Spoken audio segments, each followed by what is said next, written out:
midnight train. For many, the roar and whistle of an approaching train is a comforting sound.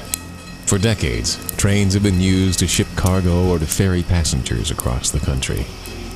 But there is one small town where the sound of a train can only mean one thing: fear. It all began many, many years ago in the quaint village of Topinabee, Michigan, on the shores of beautiful Mullet Lake, about 25 miles south of the massive Mackinac Bridge. This small town appears to be like many small towns across America, with a small lakeside park, a tiny but adequate post office, a small restaurant, and quaint homes and summer cottages that stretch along the shoreline of the lake. Topinabee truly seems like a peaceful village nestled in northern Michigan's scenic beauty. All, however, is not as it seems. In the 1800s, Topinabee was a much larger town than it is today. Two very large hotels rested gracefully near the shoreline of Mullet Lake.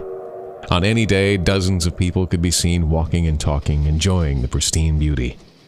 A winding railroad track snaked along the shore, and trains brought vacationers from all across the country. Topinabee had become known for clean air and sparkling pure water, and the growing town became a getaway destination for many people. The train that arrived at the small depot several times a day was exciting to the residents of this quaint town. The train was a connection to bigger cities, to America, and indeed the world. When the train whistle was heard in the distance, many townsfolk would rush to the small railroad depot to greet returning friends. But on one strange night, the train would spark a fear among residents of this tiny town, a fear that still exists today. The train had arrived at 9 p.m., right on schedule. Thick black smoke spewed from its smokestack as it wound around the lake, and the train emitted several short blasts as it approached, announcing its arrival to the residents of the town. As customary, people gathered at the depot, anxiously awaiting the return of friends and loved ones, and also to greet the arriving vacationers who would be staying at one of the town's two beautiful hotels. The giant black locomotive chugged to a halt like a great iron mastodon. Exhausted wheels screeched against the tracks, the tired sound of steel on steel. More townspeople began to arrive to welcome the train and the people it brought. They waited, but no one emerged from the train. People began to wonder why there was a delay. Usually, as soon as the train stopped, passengers began to emerge from the rail cars. Surely the train attendant would have opened the doors to allow the travelers to disembark. More time went by. Then people began to call out to the travelers on the train. A man climbed up the side of the great engine to speak with the train engineer, but no one was there. People began to worry, and they chatted among themselves, wondering what the holdup could be. Why hadn't the passengers left the train? Finally, the station master at the depot climbed aboard the train and disappeared through the door. The crowd instantly grew silent, and everyone held their breath. After a moment, he returned, and his face was as white as a sheet. Everyone asked him what was wrong, why hadn't the people come out? But the station master was speechless and in terrible shock. He wandered off and walked home alone. Another man climbed aboard the train, but he didn't go inside. He stood by the door and peered into one of the cars and reported to the crowd that it was empty. Another man did the same at yet another car, and he reported the same thing. The hushed crowd began to murmur. How could this be? How could the train arrive with no engineers or passengers? Surely it couldn't have arrived on its own. Yet that is exactly what appeared to have happened. Later that night, however, a terrifying event would take place. An event that would become Topinabee's greatest legend. A legend of terror that many people in the small town refuse to talk about to this very day. With the mystery still unsolved, people began to leave the railroad depot.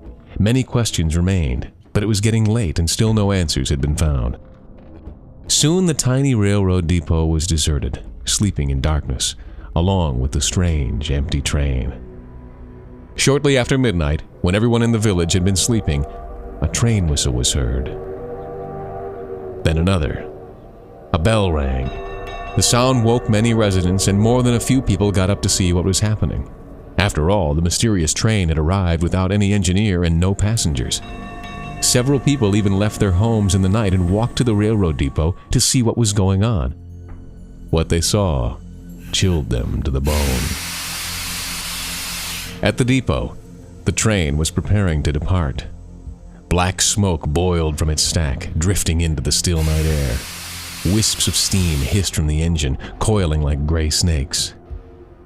And sitting in the train's engine compartment was the ghostly white figure of a train engineer. He had the appearance of foggy smoke, yet witnesses say that it was definitely the shape of a human.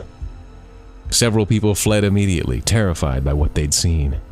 But those who stayed to witness what was about to happen would see something they would never, ever forget. People began to arrive to board the train, but they weren't ordinary people.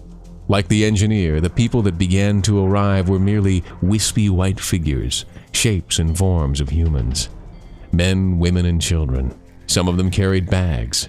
They arrived slowly and made no sounds as they clambered aboard the waiting locomotive. The train whistle blew as the last of the strange apparitions boarded.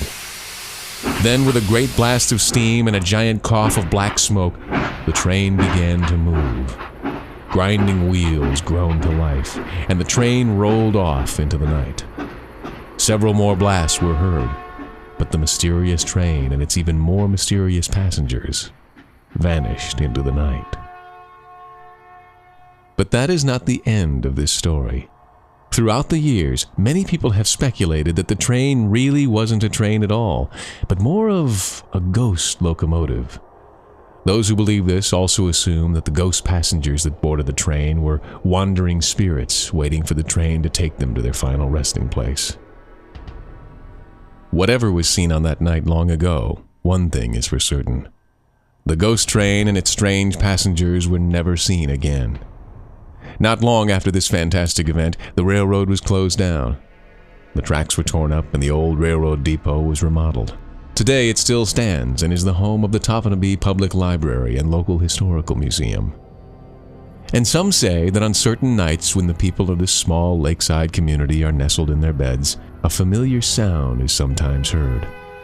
Some people still wander to the old depot late at night to see if the train will arrive. And if you stand in the parking lot of what is now the Topinabee Public Library, you just might hear the roar of the steam engine and the clatter of wheels rolling along the tracks. But you won't see anything.